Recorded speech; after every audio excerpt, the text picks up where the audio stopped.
Hello, today I'm showing you how to add items to your Facebook shop. Now this is a shop section within your Facebook page. This is slightly different from the ability to add a link to your online shop to the Shop Now button. This will let you then tag products in your posts and have them link through to your online shop. So if you look at the side here, I've got all my tabs. These are just the standard ones for this page template, which is just an unpublished page here, so my followers aren't going to get any notifications from any of this. As you can see, I don't actually have a shop tab at the minute. Now, I could change my page template, but if I'd made edits to different things here or what was available, I might not actually want to do that. So I'm going to show you how to add a shop tab first. So what you want to do is go to Settings. And then as you see here, we've got templates and tabs. If you click on that, you can see that I've got it currently set to business. Like I said, you could change that to another template, which would give you the shop option. But the other way of doing it is simply to add a shop tab. So you can see there that what I want to do is I want to turn off the default tabs, because then what it will let me do is it will let me add a tab at the bottom. Okay, and I can choose shop and I can choose to add that tab.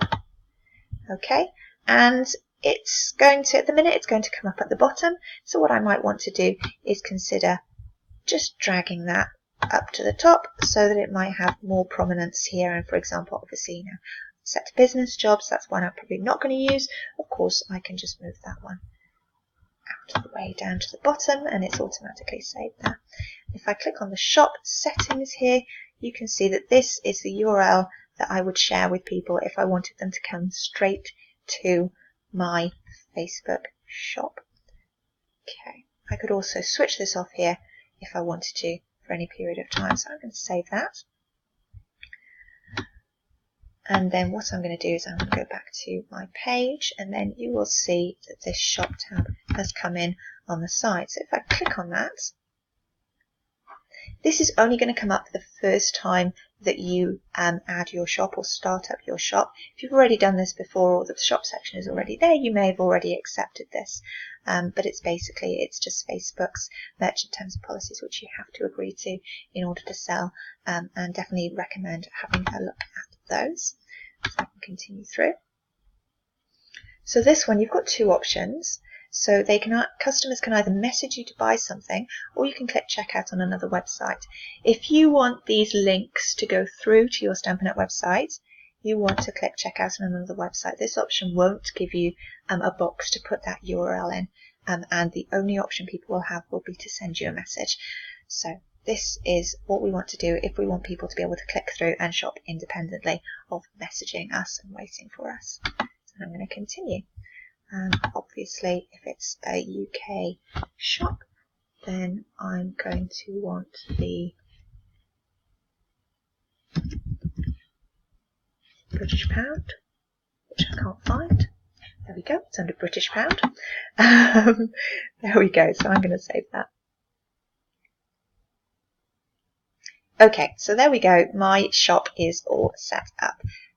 Okay, and in case I want to get to it from another way, if I go back to the page, so say I went away again and I came back and I wanted to continue doing this, all I would do is I would then go, as it's giving me help here, find and manage products in the shop section of your page. I'm just going to go to the shop and then I don't have to accept that merchant terms again. Okay, and my shop here is ready for me. So I now need to add products to my shop. So obviously I'm going to take the add product option. Okay. Now I've got some things set up ready here, so I've decided I'm going to create a listing for the free as a bird bundle. If I can type properly.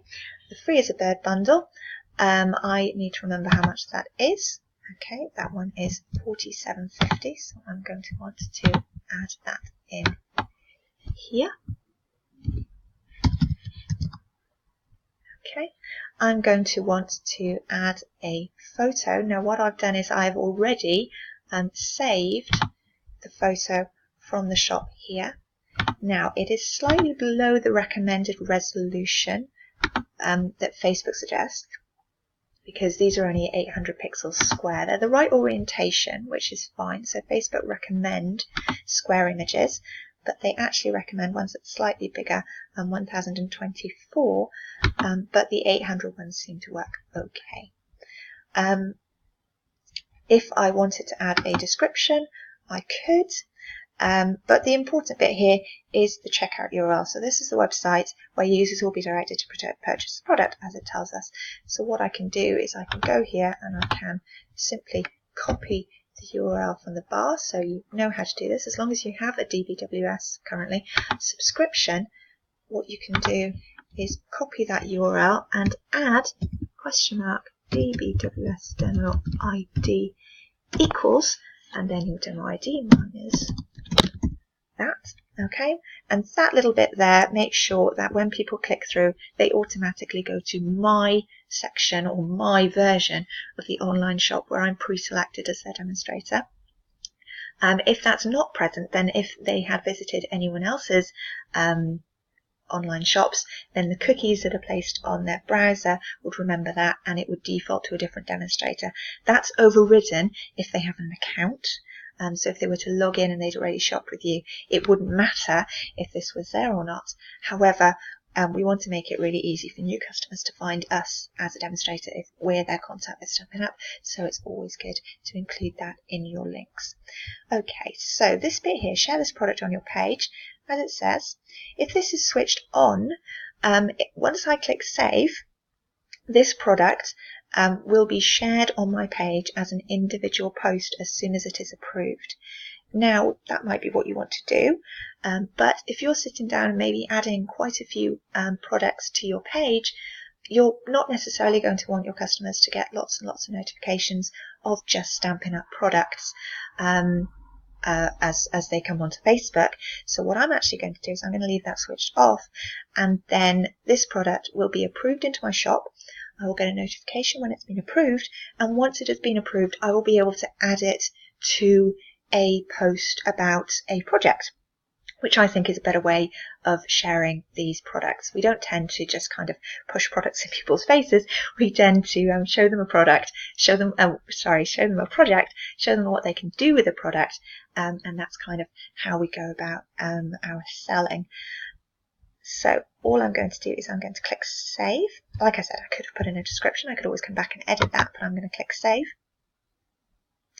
Okay, and then this will be processed, and as it says, I will receive a notification when this is done. It usually doesn't take that long, but what you're not going to want to do is come onto Facebook, think, gosh, I've got to write a post about this project straight away, and then add your products, and then be on kind of like a kind of a time constraint. You're going to want to add your products in advance of creating that post that you want to use to share this product. Okay, so you can see that my products are going to be in my shop, but if I go back to my shop now, okay, my shop is my product is actually shown there. Okay, and it's as simple as that. If I were to click on this, it brings up that information. Okay, and again, the product details will be populated with whatever I wanted to share there. Okay, and then if I click checkout on website, you'll see that my demo ID pops up there. Okay, and then when I click through, it's showing me as the demonstrator that's been selected, and that's because I put in that little bit of DBWS demo ID code at the end of that URL. So again, that was $DBWS demo ID equals, and then my demo ID at the end. So I hope that's been useful. And if you have any questions, don't hesitate to get in touch. I have a Facebook group where I share tips and tricks for blogging and social media, and I would love to see you there. Have a great day. Thank you very much. Bye.